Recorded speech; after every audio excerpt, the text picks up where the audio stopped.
ہمیں بھی تو آج کل بڑا کچھ یاد کرنا پڑتا ہے، مجبوراً ہی صحیح، پر چلو واٹس ایپ چلانا آ ہی گیا ہے نا سب کو، چلے مجبوری ہوگی بہت سارے لوگوں کی تو انہیں ای میل کرنی آ ہی گئی ہے نا، مجبوری ہوگی۔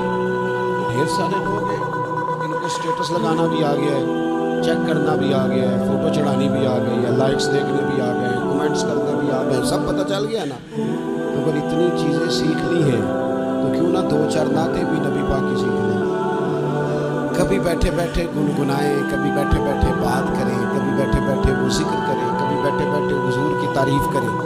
تو یہ جو تعریف حضور کی ہم کریں گے نا تو فائدہ یہ ہوگا کہ ان کی مہک نے دل کے غنچے کھلا دیے، دل کے غنچے، بور لوگ، مرجھائے لوگ، تھکے لوگ، پریشان لوگ، میرے امام فرماتے ہیں دل کے غنچے کھل جائیں گے، طبیعت تازہ ہو جائے۔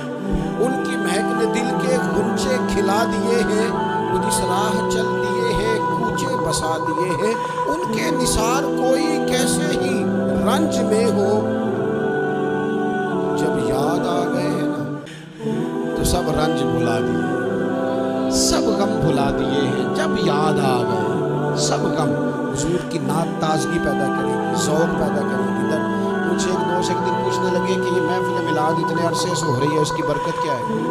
میں نے کہا پڑھو نا، بلغ العلا بے بلغ العلا بے کشف الدجا بے حسنت جمیع صلو علیہ۔ میں نے اسے کہا کہ ہو سکتا ہے آپ کو معنی نہ آتا ہو، لیکن یہ پڑھنے سے مزہ تو آتا ہے نا۔ کہنے لگے بڑا آتا ہے۔ میں نے کہا یاد بھی ہے؟ کہنے لگے بالکل یاد ہے۔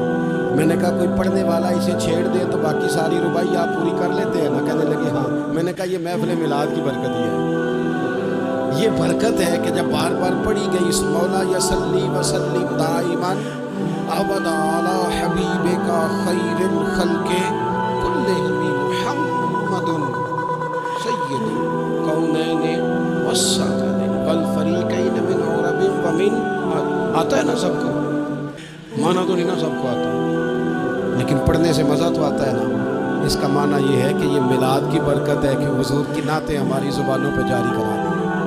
چھوٹے چھوٹے بچے نا گلیوں میں جھنڈے لے کے گھومتے ہیں، کہتے ہیں نور والا آیا ہے، نور لے کر آیا ہے، بڑی دل کو تسلی ہوتی ہے۔ اور رب ان لوگوں کا بھلا کرے جنہوں نے ہمارے بچوں کی زبانوں پر حضور کی نعتیں جاری کرا دی۔ دوستو، حضور کے تذکرے اپنی طبیعت میں طاری کریں اور خود بیان کریں تو یہ کہ اچھا نعت خواں پڑھے، بڑی اچھی بات، لیکن خود بھی آپ ان لفظوں کو ادا کریں، ان جملوں کو اپنی زبان پر طاری کریں، یہ مزہ دیں گی، یہ سرور دیں گی، اس سے ذائقہ نصیب ہو۔